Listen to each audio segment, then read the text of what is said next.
Jadi penjelasan-penjelasan tentang cinta tanah air, tentang mengibarkan bendera merah putih itu tidak hanya perintah-perintah toh, tapi benar-benar disadarkan orang bahwa ini merah putih ini warna hati kita, warna hatinya orang Indonesia, yang merah merupakan keberanian untuk mendapatkan kemerdekaan, putih itu dasar perjuangan keikhlasan. Itu kalau dijelaskan dengan baik, ya insya Allah lah. Tapi kalau langsung dikritik, Anda tidak cinta kemerdekaan, mungkin bisa marah ya.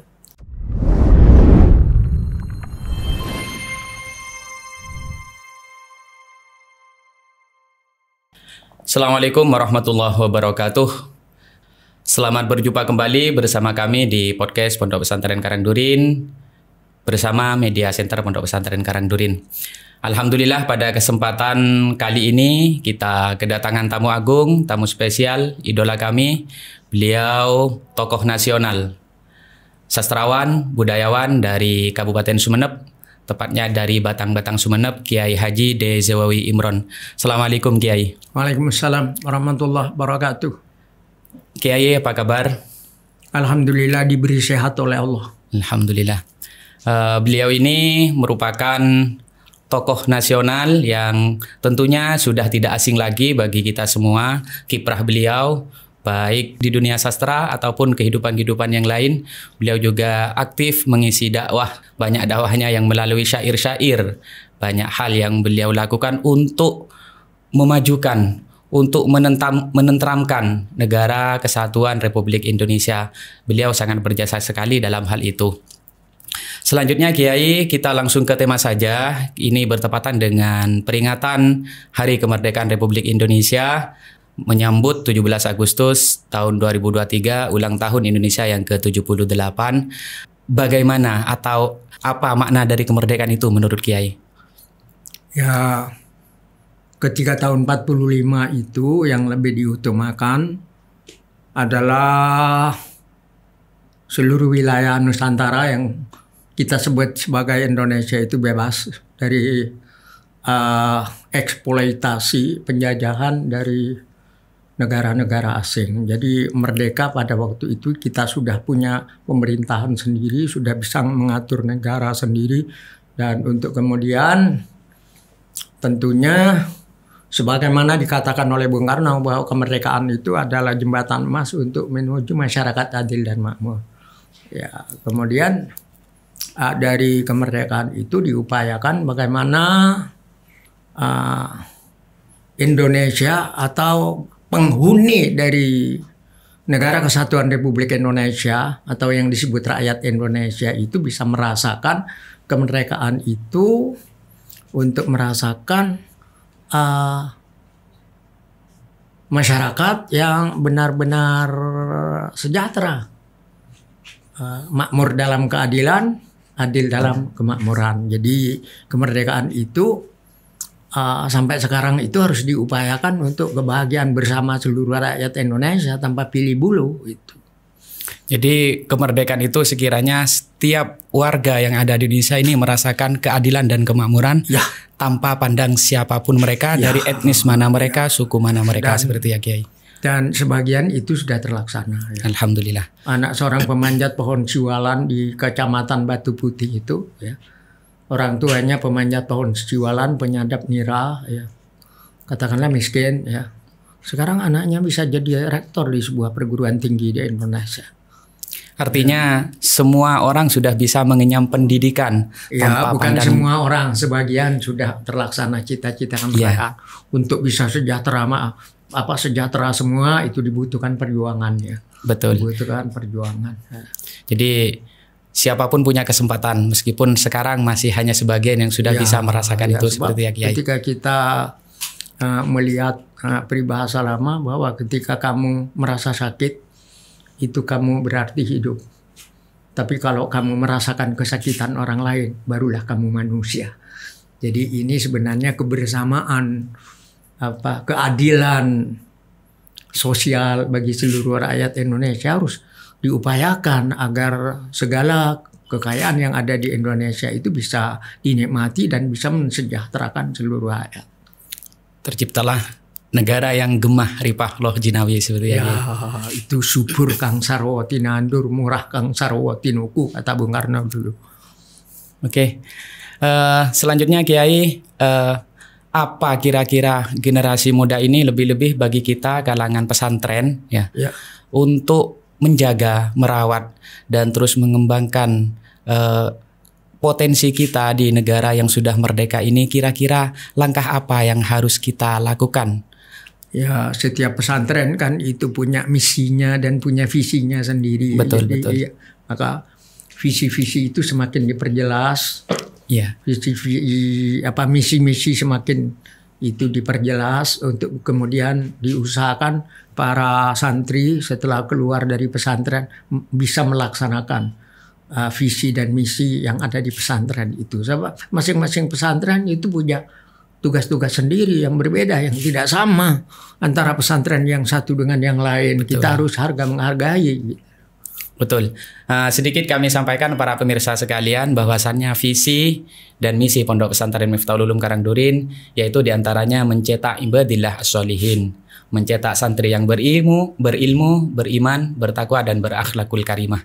Kira-kira itu visi dan misi Pondok Pesantren Karangdurin. Sebagaimana yang disampaikan oleh beliau bahwasannya arah pendidikan mempunyai tujuan dan masing-masing, dan sekiranya semua keluaran pesantren bisa menjalankan visi misi itu sendiri, seperti itu ya Kiai. Ya, dan itu dibutuhkan kemampuan, dibutuhkan semangat, dibutuhkan vitalitas kan. Di pesantren sendiri diajarkan itu. Di kitab Ta'limul Muta'allim itu kan ada puisi yang bunyinya al-jiddu yudni kulla amrin syasi' wal jiddu yaftahu kulla babim mughlaq. Bersungguh-sungguh dengan tabah, dengan vitalitas akan membuat perkara yang jauh bisa mendekat. Dengan vitalitas, dengan tabah dan energi, pintu yang tergembok rapat pun bisa didobrak jadi terbuka. Jadi akhirnya kita akan menemukan cita-cita itu, tapi itu dibutuhkan ketabahan, semangat, vitalitas, dan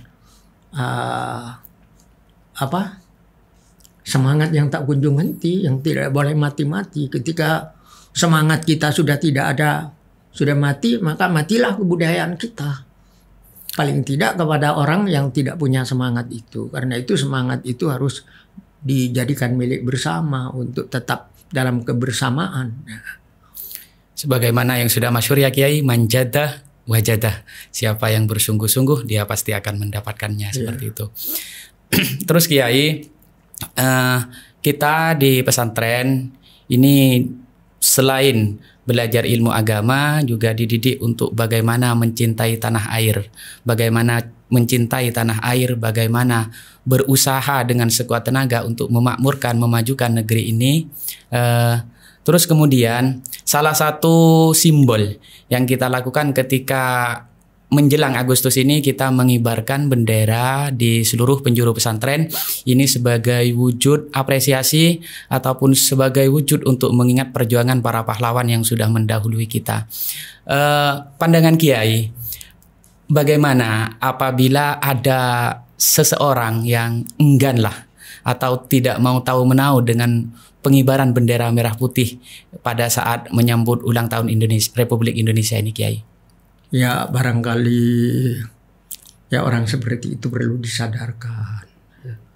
Jangan dicaci, jangan dimaki, jangan dikucilkan karena terjadi kesalahpahaman dalam memandang tanah air.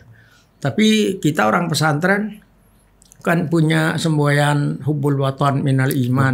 Cinta tanah air adalah sebagian dari iman. Betul. Dan itu dalam puisi saya disebutkan, kenapa kita harus cinta kepada bangsa dan tanah air. Kita semua minum air Indonesia menjadi darah kita. Kita makan beras dan buah-buahan Indonesia menjadi daging kita. Kita menghirup udara Indonesia menjadi nafas kita. Kita bersujud di atas bumi Indonesia. Berarti bumi Indonesia adalah sajadah kita. Dan bila tiba saatnya kita mati, kita semua akan tidur dalam pelukan bumi Indonesia. Daging kita yang hancur membusuk akan bersatu kembali dengan harumnya bumi Indonesia.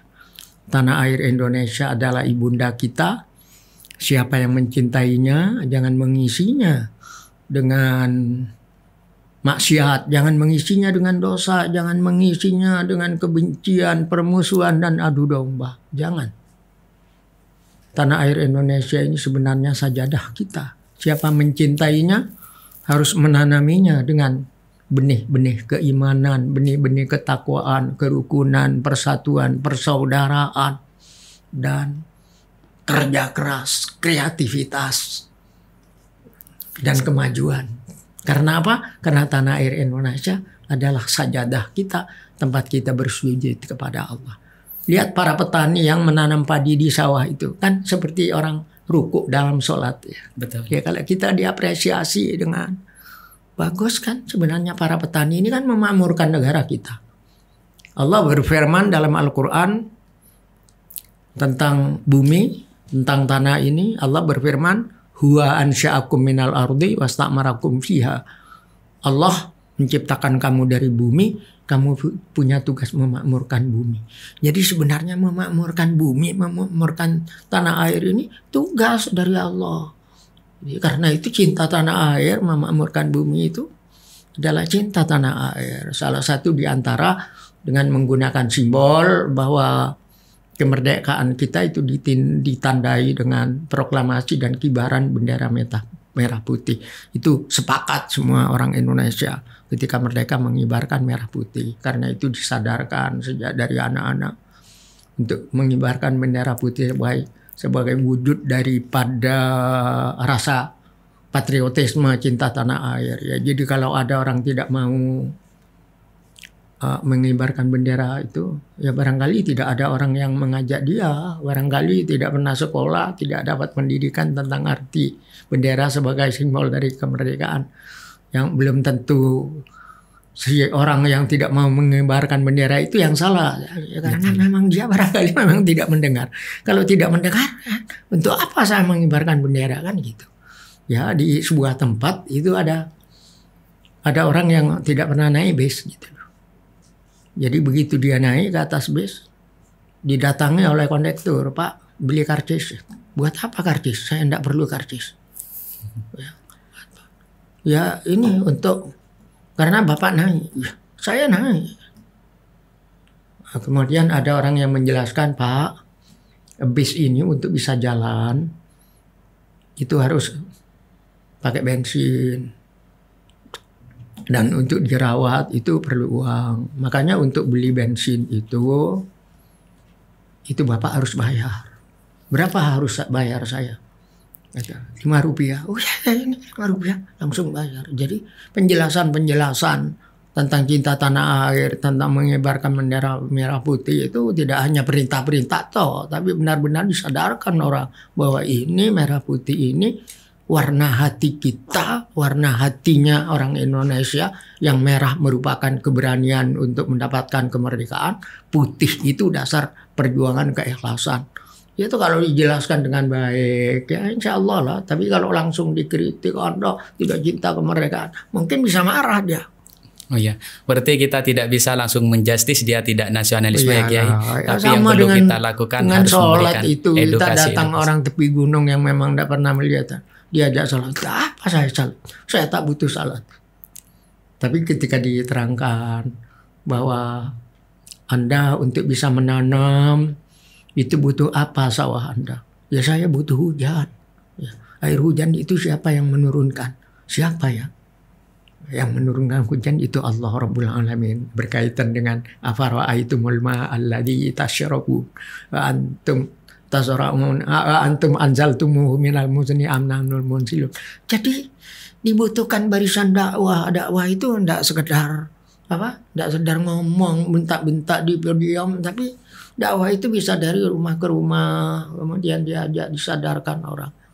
Kalau perlu dari anak-anak sudah ditanamkan ya, cinta Allah, cinta Rasulullah, kemudian cinta tanah air yang berasnya kita makan, kemudian sungainya tempat kita mandi, airnya kita minum, itu dibutuhkan dengan akal sehat. Jadi kemerdekaan itu harus betul-betul dimaknai, dihayati, dan terus tetap digalakkan untuk terus mengingat Iya, perjuangan tidak para sekedar pahlawan. teriak gitu loh. Bahkan sekarang ini puisi saya tahun lalu bahwa kata-kata merdeka itu membutuhkan makna-makna baru ya, supaya bisa menyegarkan itu, tidak hanya sekedar 17 Agustus 45, tapi lanjutan. Ini kemerdekaan sekarang ini lanjutan daripada 17 Agustus 45.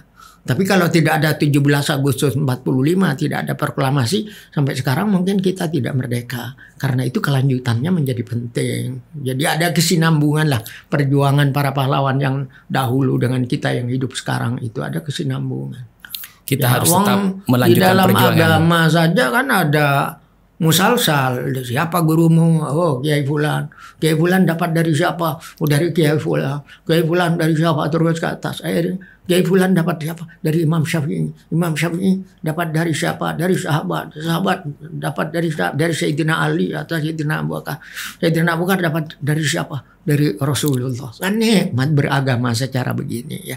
Ya kemerdekaan ya butuh akal sehat seperti itu jelaskannya, bukan tiba-tiba orang harus begini, harus ini, harus apa? Kalau saya harus merokok karena saya enggak merokok, harus merokok. Untuk apa merokok bagi saya? Oke. Berarti perjuangan itu tidak cukup sampai pahlawan, tapi semua generasi harus ikut andil memperjuangkan, terus mempertahankan kemerdekaan. Saya adalah kelanjutan kesinambungan dari jiwa patriotisme kepahlawanan. Jadi orang-orang dahulu itu sampai di sini, sampai Pakong sana itu tentara Republik Indonesia itu TKR waktu itu, Tentara Keamanan Rakyat ya. Sampai di sini itu berjuang, tidak digaji mereka, makannya di rumah rakyat, di rumah penduduk, tapi rela mati untuk kemerdekaan. Sampai pimpinan anti kolonialisme, anti penjajah itu di pesantren Gulu-Gulu namanya Kiai Abdullah Sajjad. Ya, beliau wafat ditembak oleh Belanda, pahlawan lah beliau. Karena itu santri di Gulu-Gulu selalu disampaikan bahwa kakek-kakekmu, buyutmu itu adalah pahlawan yang memperjuangkan tanah air, karena kemerdekaan itu hak segala bangsa kan. Jadi kemanusiaan antara lain ada yang namanya kemerdekaan. Kemerdekaan itu menjadi penting karena dengan merdeka orang bisa mendapatkan kebebasan sesuai dengan hak asasi makhluk Allah masing-masing. Begitu heroik sekali perjuangan para pahlawan dulu ya Kiai. Iyalah, sampai ketika di Belanda masuk Surabaya lagi tahun 45 itu bulan-bulan awal bulan Oktober, yaitu orang tukang becak ditembaki oleh Belanda kan, datang lagi ke Surabaya. Kiai Wahab Hasbullah soal kepada Kiai Hasyim Asy'ari, lapor bahwa Belanda datang, butuh fatwa dari Mas Kiai, katanya kan berkata Mas Kiai. Lah, kalau aku berfatwa dan mereka rakyat tidak punya senjata, kan aku sambil berarti menyuruh mati, kata Kiai Hasyim Asy'ari. Tapi kalau mereka ditembaki, mereka tetap akan melawan, Mas.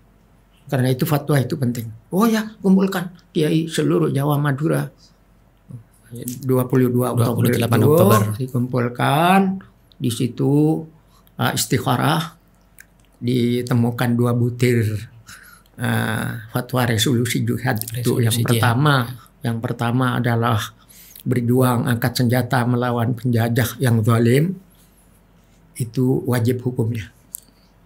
Dan yang kedua, siapa yang mati dalam perjuangan mempertahankan kemerdekaan itu syahid di jalan Allah. Oh, ramai waktu itu. Seorang pemuda di Surabaya, Bung Tomo namanya, takbir Allahu Akbar, ayo maju ke medan perang, usir penjajah, gitu kan. Iya. Nah, di situ terjadilah perang besar-besaran yang namanya kemudian banyak korban yang mati.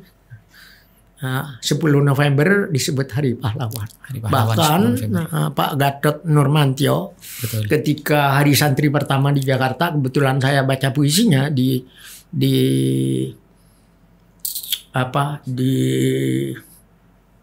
monumen kemerdekaan itu, Pak Gatot Nurmantio, kalau tidak ada resolusi jihad sulit terjadi Hari Pahlawan 10 November, karena dengan fatwa resolusi jihad Kiai Hasyim Asy'ari, orang menjadi tidak takut untuk mati ya. Jangankan penjajah tidak takut, maut pun tidak takut. Tidak takut karena yang nomor satu hanya Allah. Itulah betul. Perjuangan 45 yang harus dilanjutkan oleh kita sekarang, bukan menjadi orang yang pengecut dan penakut. Jadi itu wujud real ya Kiai, perjuangan para kiai, para santri tentang kemerdekaan Indonesia ini. 22 Oktober diperingati sebagai Hari Santri. Sebenarnya Hari Kiai. tapi Kiai kan nanti wes lah, jangan Hari Kiai, Hari Santri aja itu, karena yang banyak mati waktu itu di medan perang adalah para santri gitu loh. Dan walaupun tukang becak, walaupun penjual soto itu dipikir mereka bukan santri. Siapa orang yang pernah ngaji pada Kiai, mondok atau tidak mondok kan itu santri gitu. Karena itu disebut Hari Santri ya.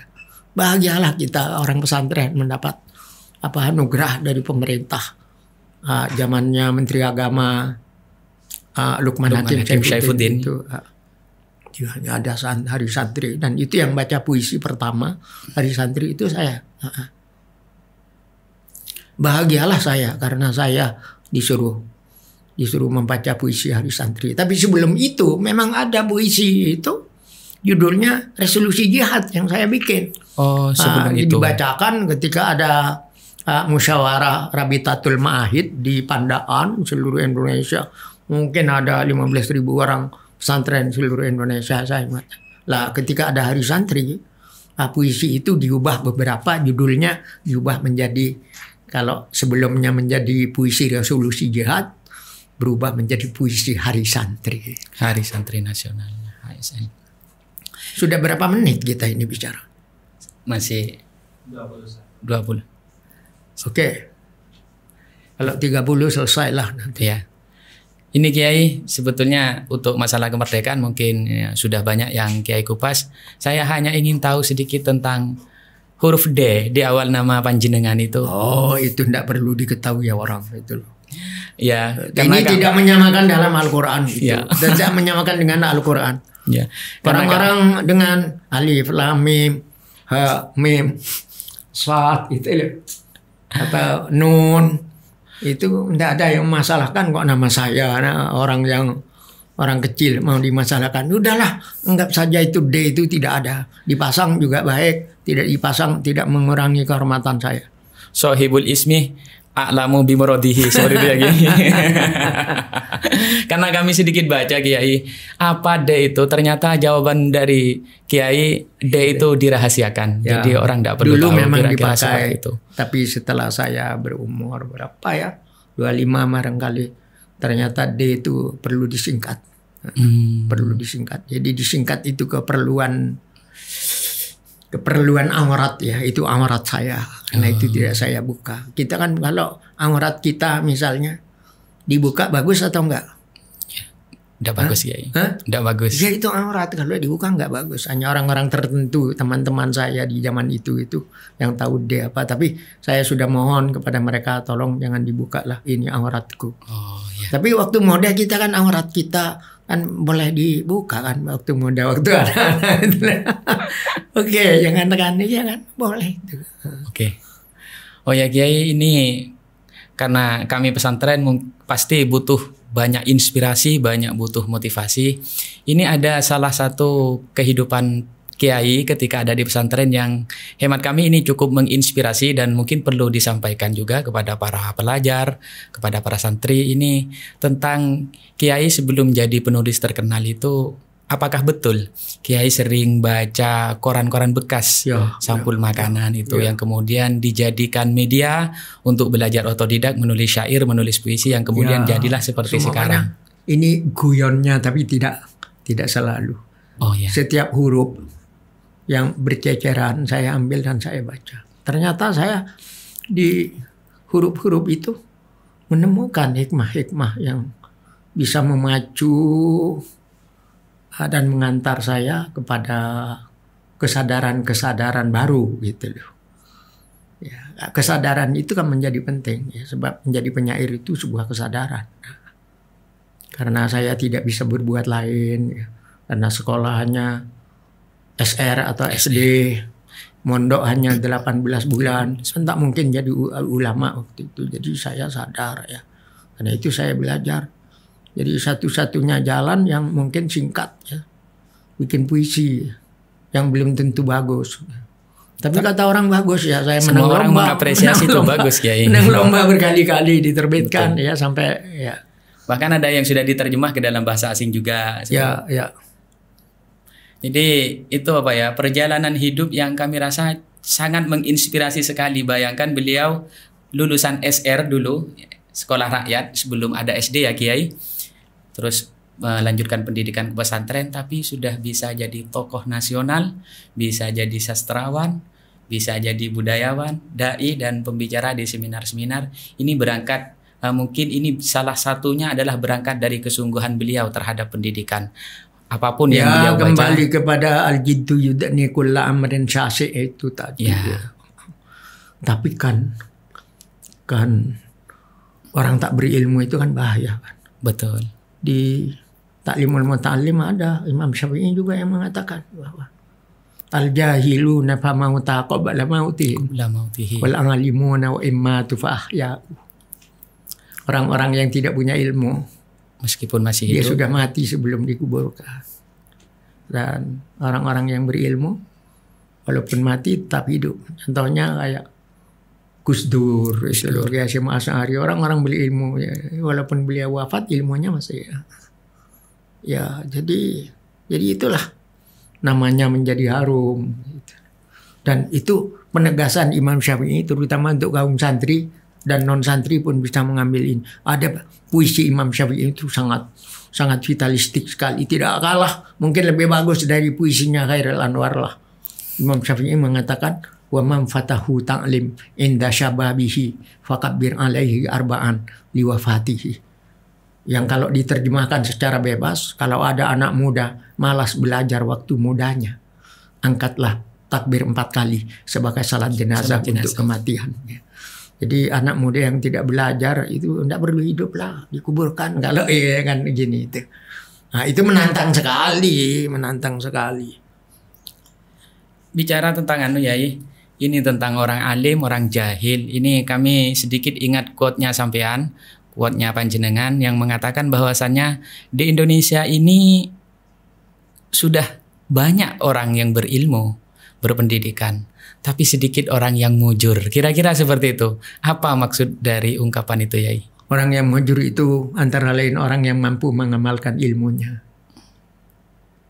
Jadi tidak cukup kita punya ilmu setinggi langit kalau tidak untuk dilaksanakan.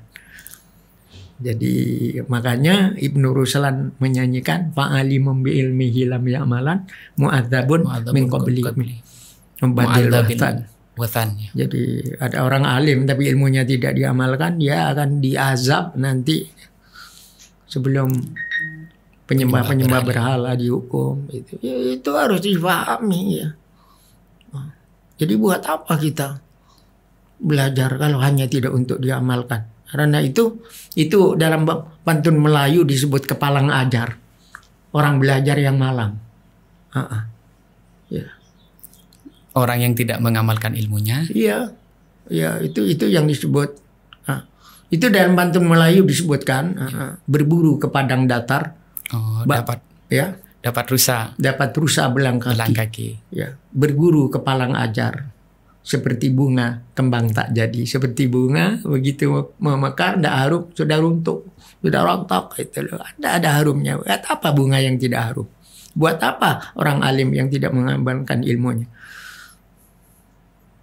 Jadi ilmu itu al-ilmu illa lil amal wan nafar. Ya, kecuali untuk diamalkan dan juga disebarkan, kira-kira seperti itu. Ya, amanu illal ladzina amanu, orang yang tidak rugi. Innal insana lafi khusr illal ladzina amanu wa amilus sholihat. Bahkan ditambah lagi wa tawasaw bil haq, orang yang memberikan nasihat di bidang kebenaran dan bernasihat di dalam kesabaran. Tapi sekarang bukan bernasihat di bidang kesabaran, malah di bidang nyuruh orang untuk berkelahi, kan ada juga itu, mengadu domba dan semacamnya. Itu harus dihindari oleh orang pesantren gitu. Jadi orang pesantren harus tetap memegang teguh kesantunan ya Kiai, sebagai mana kita budaya Madura, bahwasanya budaya Madura yang paling kental itu adalah akhlakul karimah, sebagaimana yang sering kali Kiai sampaikan. Dinyanyikan oleh orang Madura, ya. Cukok bulu selek macem berna, mele penting sesek na pote, reng se bagus tata kramana. Mon panting macelop ate. Masya Allah. Senang sekali ya. Jadi orang yang baik tata keramanya kalau dipandang itu menyejukkan hati. Sejuk. Kalau begini-begini terus siapa yang mau? Jadi kesombongan tidak boleh dipakai. Gitu. Harus tetap rendah hati ya. Tetap rendah hati, yang namanya tawadu. Sebab kalau kita sombong, kalau pemuda kan sulit cari mertua. Iya. Salah-salah ditolak oleh anaknya mertua gitu loh. Betul. Mantau untuk rafa'ahullah, kira-kira seperti itu. Orang itu akan diangkat derajatnya oleh Allah. Diangkat oleh Allah. Sedangkan orang yang takabur akan dijatuhkan, kira-kira seperti itu. Terjemah bebasnya. Oke Kiai, mungkin waktunya ini sudah cukup. Kami mau minta closing statement atau pesan-pesan dari panjenengan untuk masyarakat secara umum dan juga untuk para santri Pondok Pesantren Miftahul Ulum Karangdurin. Ya, Miftahul Ulum ini kan barisan-barisan pembela Allah. Betul. Dengan cara yang santun. Ya. Pesantren tidak punya tempat untuk berkelahi. Betul. Pesantren tidak punya tempat untuk mengucapkan kata-kata kotor. Jadi dari Karangdurin, pesantren kita apa namanya? Pondok Pesantren Miftahul Ulum Karangdurin. Miftahul Ulum. Sama dengan di rumah saya, madrasah saya, pesantren saya Miftahul Ulum juga. Miftahul Ulum benar-benar pembuka ilmu. Bukan pembuka kesombongan, bukan pembuka kata-kata caci maki dan semacamnya. Kita kembali kepada Allah. Sebab dengan akhlak Nabi indah sekali, ya kan? Nah, akhlak Nabi bagai bunga-bungaan, harum semerbak tiada tandingan.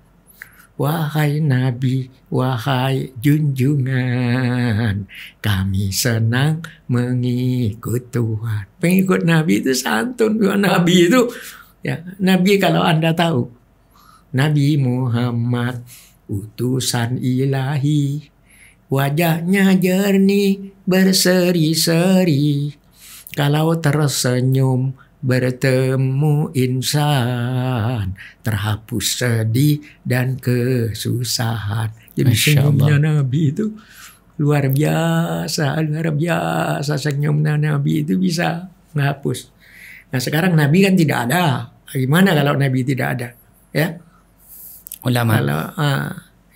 Kalau Nabi tidak ada, karena ulama ahli baris Nabi, ya bisa dikatakan ikan sepat masak di kuali. Apa itu? Ya? Buah mentimun jumlahnya 5. Kalau tak dapat melihat senyumnya Nabi, kita cium tangan ulama. Masya Allah. Ulama warasatul anbiya. Ya, sudah itu boleh kita minta, ya Allah ilahi Rabbi, kami mohon sepenuh hati di alam akhirat nanti, izinkan kami bertemu Nabi. Amin. Saya kira begitu. Akhirnya pohon durian berbuah kedondong. Sekian saja dong. Assalamualaikum warahmatullahi wabarakatuh. Waalaikumsalam warahmatullahi wabarakatuh. Terima kasih banyak pemirsa. Apa yang sudah beliau sampaikan sangat menginspirasi dan syarat penuh dengan makna kehidupan yang sangat mendalam. Sebagaimana syair-syair dan puisi-puisi yang sudah beliau gubah. Sangat mendalam dan sangat menyentuh hati. Kami mohon undur diri, mohon maaf terutama kepada Kiai apabila ada kesalahan, kehilafan. Saya mohon dimaafkan juga. Ya. Semoga Pondok Pesantren Ketibanan barokahnya Kiai juga ketibanan barokahnya Pondok Pesantren Miftahul Ulum Karangdurin. Kepada para Kiai dan para ustadz yang ada di sini. Oke. Sekian dari kami. Assalamualaikum warahmatullahi wabarakatuh.